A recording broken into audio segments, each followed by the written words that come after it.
And I like the wins for the week, and I like this system. For example, we had a win, a client hit 25K. And then I had another win like 2 days later where it's like a client had tons of calls booked with less followers than the week before, which is interesting. This lead indicators versus lag indicators, big game changer. I do like it. I have a technical question on that. Do you find that your engagement is way better in certain days of the week? My engagement pops on Wednesdays. I find that Wednesdays are actually quite good for me. Yeah, me too. I've always said that Wednesday is the best day of the week for content. It's why I used to do my auto DMs only on Wednesdays when I was first starting. I would only do Wednesday auto DMs because I just feel everybody's in the mix. Like there's no way that they're lagging from the weekend on like a Monday or a long weekend, and there's no way they're in weekend mode by Friday. So it's just right in the middle. Everybody works. There's nobody in the world who's like, Wednesday's my day off, right? I feel like everybody works Wednesdays. So yeah, okay. That's the day I think is the best for engagement. In that case, I want to call people out because, bro, I send out emails on Saturdays and Sundays. Open rate is atrocious, and people just don't do anything. So, like, all these entrepreneurs that say, "I don't take weekends off," you do. Like, you probably do. I like people just don't respond to that kind of stuff. Well, that's another good point. My newsletter has been going out on Wednesdays for the last year. The birdhouse.email is every Wednesday morning. You have a newsletter? I thought you didn't. Yeah, I have a newsletter, a weekly newsletter. By the way, I'm having like I hate email. My new thing is I cannot stand emails, and this might be controversial. I'm bearish on newsletters now because for me, I just can't read them. Like I cannot digest an email the same way I digest. Like I love video, and I know this is like to the consumer. Some people just like to read. Some people like to watch. I love video content. I cannot read newsletters. I just can't. It's just something with it. So everyone's bullish on newsletter companies. I'm more bullish on having a newsletter with a different company. I almost said a real company. And I think a newsletter only company, I'm bearish on that personally. That's my hot take. Maybe if you didn't like it, then maybe you shouldn't. Dan had the Danco interview just came out, and he said something that I thought was really interesting. He said, I create short form content, but all of my content tends to be very long form because that filters short form people. And Dan, we talked about this last time, but he has the rarest personality type in the world. That's like 1% of the population. And still, the highest personality type percentage on his group is the rarest. So I feel like maybe if you don't want to do it, you shouldn't, because then it would attract people that are not kind of like you. So maybe your thing is different. Maybe a Facebook group with videos could slap for you. I don't know. Maybe YouTube could slap for you. Well, my logic is that if I'm going to get people for marketing on X, should I not just be doing all my marketing on X? Doesn't that makes a little sense? I mean, oh yeah, it does make sense. But by the way, have you seen anyone use the X communities feature successfully? I know it's there, but I haven't seen anyone use it.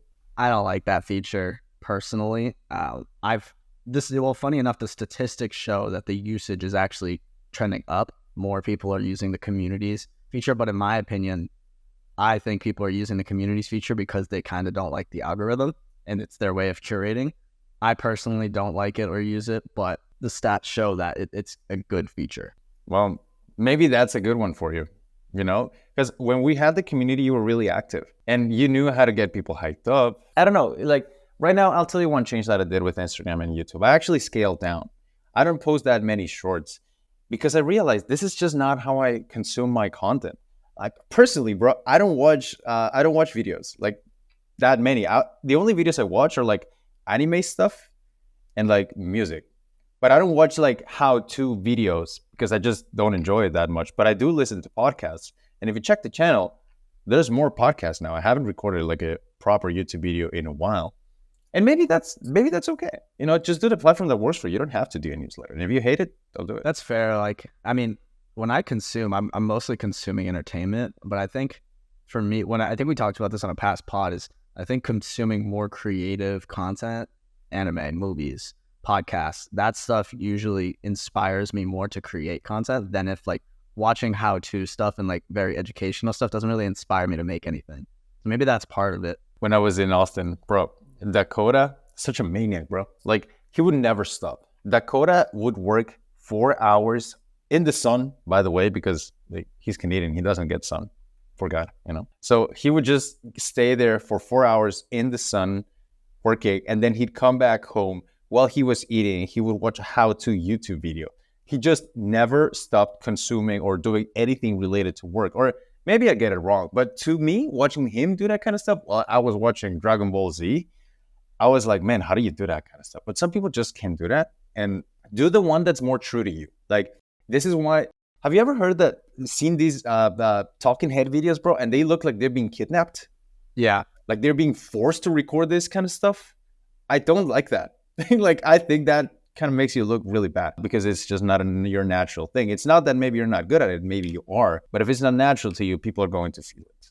Do whatever's natural to you. I just saw Julia sent me a video. It was Layla Hormozy, and Layla was like, I don't consume anything. She consumes nothing. And she says, because I don't consume anything, I don't know what's working. And because I don't know what's working, I'm usually just making whatever I think I want to make. And it's kind of an advantage. But I responded famously. I was like, funny. I was just like, I can't do that. I run a content marketing agency. I need to know what works, Layla. Like, I can't do that. If I just make what I like, my clients are going to leave. So it's definitely an archetype. Yeah, it's the fine line between being an artist and a bum. You want to be an artist, not a bum. So like, you got to understand what works. Yeah, well, I like consuming. I mean, I think everybody's different. I think that kind of speaks to why you're probably good at writing daily emails. Is like you kind of just consume the long stuff, and you're able to like quickly write what inspired you that day. I think it's a little bit different. I don't know. Maybe it has something to do with your personality type. By the way, what is Dan Coe's? It's INFJ. I have a writer on my team that's INFJ as well. Oh, there you go. Ask him if he's in the Dan Coe community. He probably will. He probably is, yeah. Something, and I don't do this often, but I'm going to give like some hardcore alpha. Something we ask clients when we're onboarding them is we want to know what their hot takes are. We want to know, like, what is your opinion on this? I want to know, what is your controversial opinion that's going to get you canceled? So it's funny. It's this. You can relate this to. Have you ever? You might probably haven't, but it's the show. It's a presidential show on Netflix. And House of Cards? I think it's House of Cards or the other one where like the White House blows up. One of the others. Anyways, they're bringing on a new candidate, and it is House of Cards. They're bringing on a new candidate, and they're asking him what are all your dark secrets? Like, what can people cancel you for? What's your skeleton in the closet? Like, tell me. Like, we want to know what the worst thing that could possibly come up because your competition's gotta find it and they're gonna use it. It's similar to that. I'm like, what are your dark opinions? Like, what could probably get you canceled? What's gray area? What's borderline? What do you really hate? What do you dislike? We ask those things at onboarding because we're going to push the boundaries, especially as we warm up a little bit. Like, what can we tweet out that's going to cause some real, you know what I mean? And Ty Lopez said it on the Fresh and Fit podcast. He said, if you don't have at least 20% haters, you're doing something wrong with your personal brand. It needs to be 80-20. It should not be 100% of people like you. You need 20% of your audience to not like you, or 20% of the people seeing your content to not like you, or else you're not going to be as big as everyone else. But if you go too far, like Donald Trump, if you go 50-50, you get indicted. And people are like, you're going to prison, bro. Don't have too many haters because they'll take you down. But 80-20 is the good fit. So this is like a personal branding masterclass. So I'm curious what you think of all that. No, before that, mandatory question. Marcos, what are your dark secrets? What are the things that could get you canceled? Mandatory question. All right. So this is, I've slowly been trying to like let this out onto social media, but I think you have to have kids. I think so. I just tweeted this like an hour ago. Biologically, if as a human, you have to have kids to reproduce, right? So you as a human, your biological purpose is to keep your species alive. So if you don't want kids, is that mental illness? Hard. Is it not? I don't know, man. Like, the logic checks out. So this is my new thing is until someone can give me like a counter argument, I think it might be a mental illness to not want kids. JK's like, I am mentally ill. No, I do want kids. No, I do want kids. Yeah. I've actually been thinking about this, but we'll talk more about this after the pod. Oh, what? And you made me talk about all that. No, not about the kids thing. No, I do want kids. I'll tell you that much. Like, I do want kids. But to be fair, bro, yes, lay out your controversial opinions. Remember the racism podcast? That got great feedback, bro. It's got 1K views. People loved it. Well, this is also part of my bull case on X. And my mentor told me, he's like, this is a whole segment. More alpha. This is way too much alpha. We're going to have to cut the pod. So my mentor was like, you should expand to LinkedIn and you should do Twitter plus LinkedIn. And I'm like, I know I could do LinkedIn and charge a little more and like kind of have two platforms unlocked. But for me, you kind of, every time you build a business, you pretty much just put your eggs in a basket and you have to have risk, right? Everybody makes their bets, really. When you make a business, you make a bet. So for me, my bet is just that X is going to be the end all be all. It's going to be the app. And part of that is because you're not going to get your account deleted for saying your opinion. It's the only app I would actually go out and go crazy, because every other app you're going to get censored. So that's part of my bull case. But he did tell me, he's like, you should go to LinkedIn. I think for me is like, I can get twice as much feedback if I just double down on X. I can get better at the platform twice as fast as everybody else if I don't expand, and all of my competition expanded.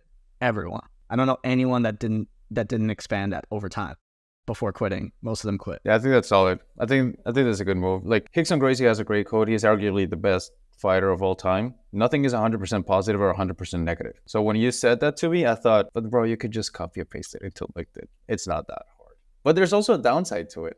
The other day, someone asked me, JK, should I do Instagram and LinkedIn? And should I focus on these many platforms? And I thought, like, one of my most useful mental models that I have is, as entrepreneurs, we have three resources. We have money, which is the least valuable, time, which is more valuable than money, and attention, which is the most valuable one. Where you focus your attention, like you're at the risk of sounding platitude, your mindset creates your reality, right? But if you focus your attention on the wrong things, it's fucked up. So the way I see it is, money is bronze, time is silver, and attention is gold. So if you give out bronze and you get gold back, that is a positive trade, which is why paying for an assistant to take care of your stuff, that makes sense, because you gave bronze and you get gold back. Now, if you give gold and you get bronze back, there's a certain equivalent where that makes sense, but often not, which is why maybe focusing right now, maybe you focusing on stock trading and investing, wouldn't work so well as you focusing on your business and just making more money.